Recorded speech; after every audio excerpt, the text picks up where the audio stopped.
So, hello everybody. My name is Markus Stegmaier. Hello, Dr. Shankar. This is the second interview in the series Single Question. And the question for today is, what is life? Would you please explain what is life, Dr. Shankar? To explain what is life is easy for me. The question is, would it be easy for the listener to accept what I say? It will not be easy. Because for man, life is the world. Life is what he sees, perceives, recognizes, concludes and interprets and has an opinion about it. That is life for him. Yes. Therefore, life for man is conclusions, facts, interpretations, expectations, to avoid and not to avoid, to prevent and not to prevent, to do and not to do. All these amounts to life for man. He tries various ways to amend, to mold, to change, so that his life will be ideal. And he hunts for an ideal life. But the ideal life man has not found as yet.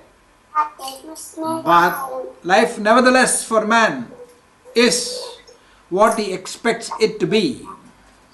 That is life for man. Are you with me so far? Yes. And in this life, man searches for enlightenment. It is obvious that man is not happy with the life which he thinks is life. If he is happy with it, why would he search for enlightenment? Therefore, enlightenment is also in the life which man thinks is life. But he is unable to find it in the life which he thinks is life. You are with me so far? Yes. Man wants something different than what he believes that life is for him. Yes. So whatever man believes, that is life. Do you follow?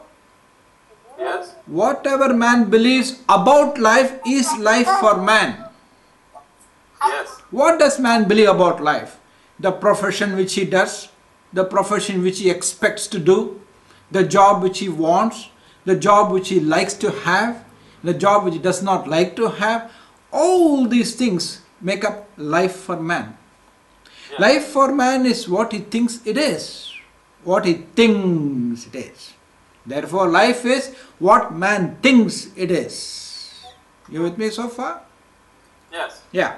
And in this life which man thinks is life, there is riches, there is poverty, there is war, there is peace, there is job, there is entrepreneurs, there's comfort, there is discomfort. All this forms life for man.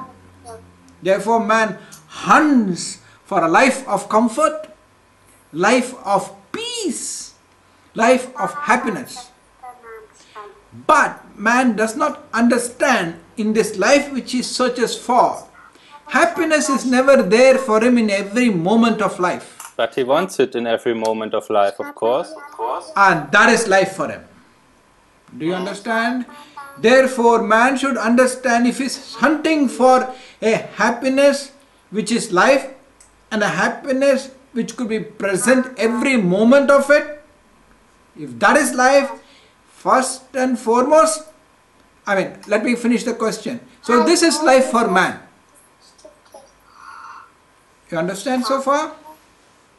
Yes. So whatever man expects or thinks about life is life for man. And the expectations and beliefs of life is different for different people. Wherever there is a mind, the expectations of life will be different. Wherever there's a mind, an expectation of life or what life is will be totally different. For example, a life for a man in a village is totally different than a life for a man in a city. So whose life is the right version? There seems to be as multitude versions of what life is as there are minds in this world. And is life, I've understood now that life is what man expects to be life. Is life not more, it seems that life is not what he expects, because if life were what he expects, he would be happy with it. Yes, you have a point there. Life is not only what he expects, life is also what he takes it to be. That also is life for man. Life for man is what life is and what he expects life to be. Therefore, man is in a catch-22 situation. He expects life what it is, but he accepts life what it is, but he expects what life should be. Yes. Okay? Therefore, his expectation is different from what he accepts life to be. Yes. Therefore, for every man, life is what his mind tells him to be. Yes. His mind also tells him, this is not the life I like to have. I expect my life to change. And he tries to change it. And he tries to change it. Now, are you clear about this? Yes. This is what life is for man. Basically, life for man is something external to him. Okay? And he expects that external life to change into what he expects his life to be. You're clear?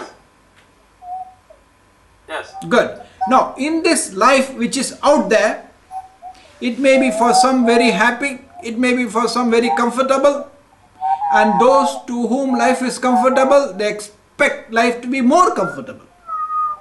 Yes. They're not. Yes. They seem to be never happy with it. Yes, because the mind is always in a more mode, a mode of more. Okay? You can't, there's nothing wrong with it, because rudimentarily, from primitive man, the mind has been made in such a way, it has been grown into man in such a manner, the mind is made to ask for more and more and more and more and more. It will continue forever. Are you following what I'm saying to you? Yes. Yeah, exactly. Therefore, that is what life is for man. In this life, man expects every moment of it to be happy. He wants every happiness permanently. Of course. But by permanence, he must understand it will involve every moment. You follow? Please repeat the last sentence. Yes, I will. If man wants to be happy right through his life, it would mean that happiness should be present every moment of his life. Yes, of course. Okay, now, if that be the case, man should find out if any one moment is happy or not. Is man happy in a moment? He should find out. I am saying a moment of life. A moment of life should be understood what I am trying to point out at. A moment of life means the present moment. Now, the present moment a mind can only conceptualize in terms of time. Yes. Yes, but a moment is timeless. There is no time in a moment. So the moment is not what happens now in the present. A moment happens in the present only. A moment is the present. But that moment has got no time in it. You follow now? Yes. Therefore, in life, every moment has to be timeless. You're following me now? Yes. Which means man's entire life is timeless. But how can he be happy in a timeless life? Yeah, well, that's the point I'm trying to make to you. Yes. Therefore, the entire life, man is not happy, but is trying to be happy. Do you understand now? Yes, and he's trying to be happy in life. Yes, everyone wants to be happy in life. But he has not found out, hey, can I be happy in a moment? If I can be happy in a moment, then I could be happy in my life forever. Yes. But man has not understood what a moment is. What is it? What man takes a moment to be? Man takes a moment to be in his mind, the present time, say 5 minutes, 10 minutes, half an hour, that's the moment for him. Man normally says, I like to be happy every moment, but he's not realized what is a moment. See, man uses many words in his life which he does not understand. For example, I'll tell you another word. You must have heard that life is a state of enlightenment. Life is enlightened. Enlightenment is not somewhere away from this life. It is this in life, this life, this life. Man tries to get away into some other world, some other life to get enlightened. No, enlightenment is right here. So, what could be the meaning of enlightenment? If one understands what's the meaning of enlightenment, then that is life. Okay. You ask me what is life? My answer would be, if you understand the meaning of enlightenment, what enlightenment means, what enlightened means, if you understand that word, then that is life. Okay? Okay. So Okay, now I'll explain to you. The word enlightened means, yes. every moment of life is lightened. Every moment of life is lightened. That's why it's called enlightened. Life is enlightened. Means every moment of life is lightened up. Lightened. Are you following me now? Yes. Do you mean light like from the sun? Not from that is a reflected light. I'm talking light as pure light. Every moment of life is lightened. Lightened means there is nothing in it, just lightened up. There's no opinions, there's no conclusions, there's no interpretations, there's no time. Do you follow? Time is a thought in a human mind. Therefore, wherever the question of time comes in, man misses enlightened state. Do you follow? Yes. And every moment man is alive in a moment which is enlightened. So your first question is, a part of it, you ask me what is life, I can tell you only what is not life. Okay? And when a more relative question to point to what life will be, life is enlightened, meaning every moment of life is lightened. Okay? Lightened meaning there is no opinions, no structure, there's no conclusions, there's no word. It is thoughtless. Therefore, life is timeless and thoughtless. A timeless and a thoughtless state is enlightened. That's the meaning of enlightened and enlightenment. Okay? Now, one question you should point out too is, how come? Marcus, you'll have to follow very carefully with me, okay? I'm going to give you something very, very ripe today. Alright? Okay. Now,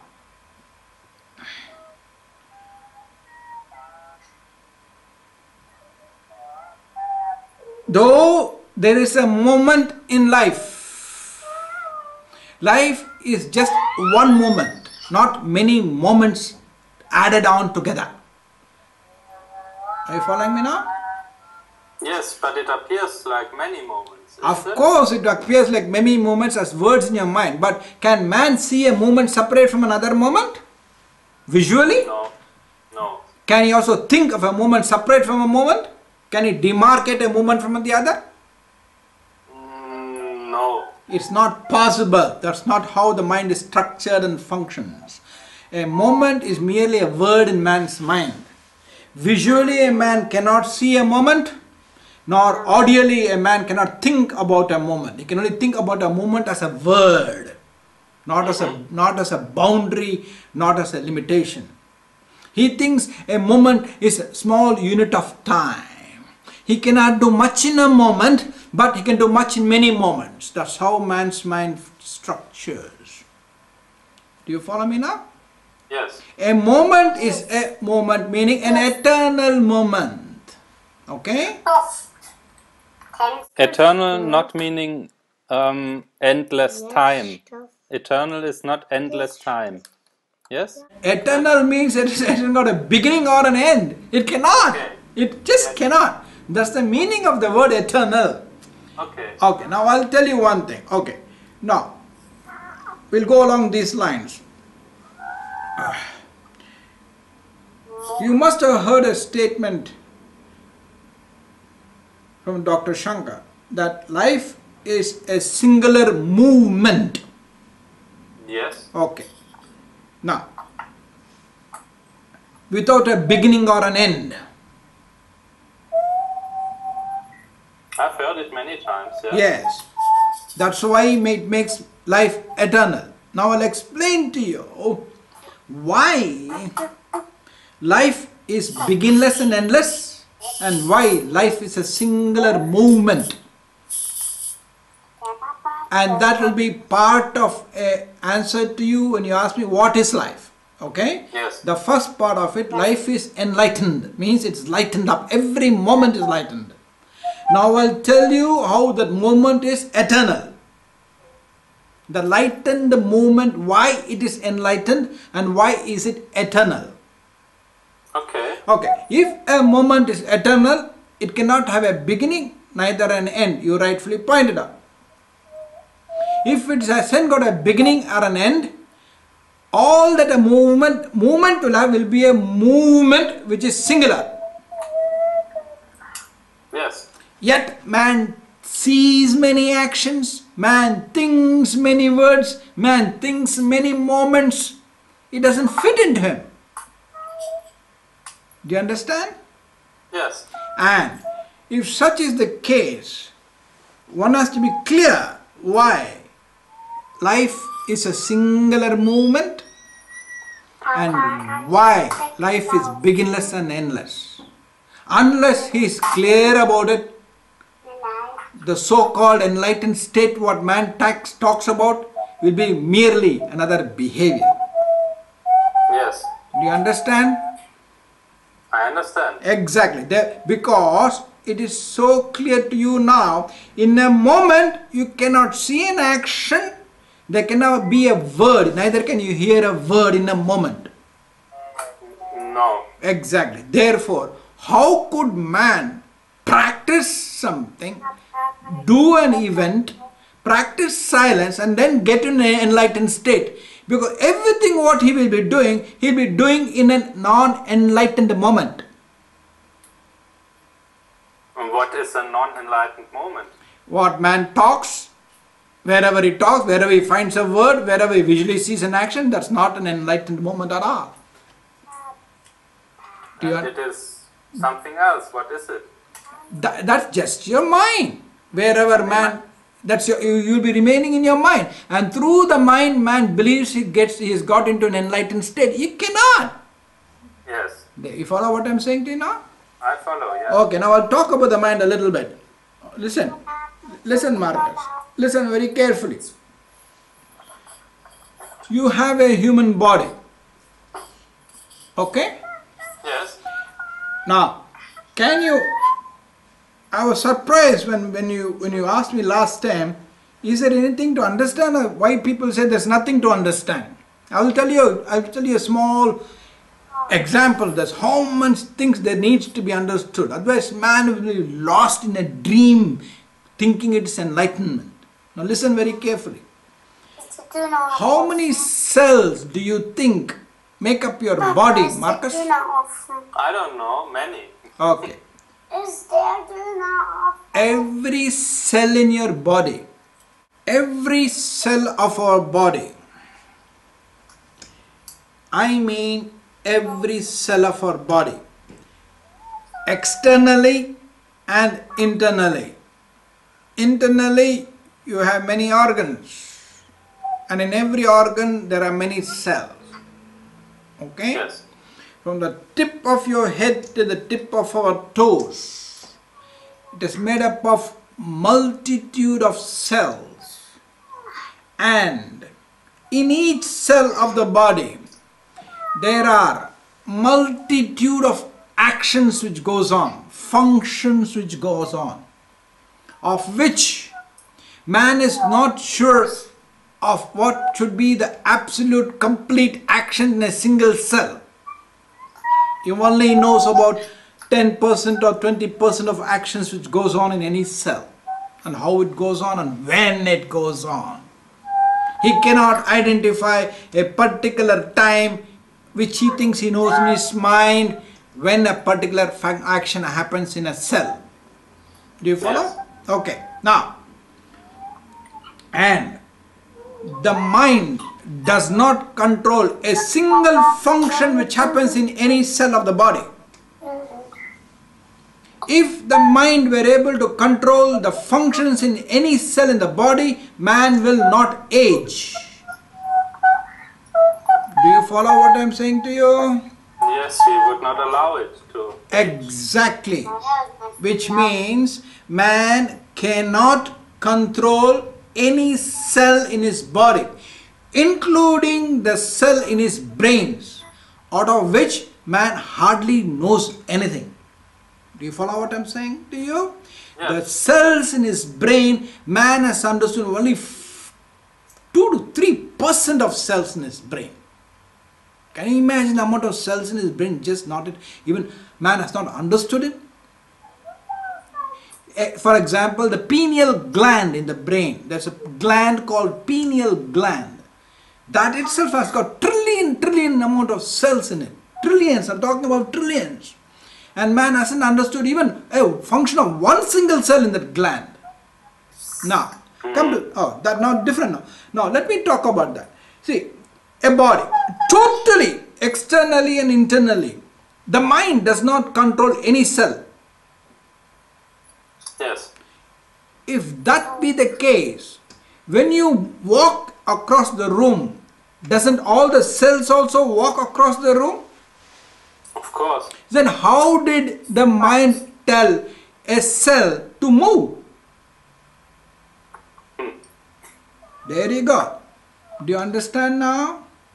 Yes. Therefore, it is not man who does any actions, that like meditation or practicing silence. That was a startling question to me last time. Man practicing silence? It's amazing intelligence of life to make man practice silence. To convince him that he is practicing silence. He cannot. Now, he cannot control any cell in the body. Now, man must wonder, how does he move? How does he cook his food? How does he walk? How does he talk? How does he think? So much so, no man has seen a single cell of his mind to know how a mind functions. Do you understand now? Yes, I understand, but is it needed for man to know how the brain functions to use it? Also, this is the belief of man. I don't need to know how it functions. I simply do what I want. How do you do what you want when you have to move your body to do what you want and you don't know how to move your body? You don't control a single cell of your body. A mind does not control a single cell of your body. How could your mind control your body do an action? How? Maybe because I've learned it, and it is automatically, if I intend to move my body.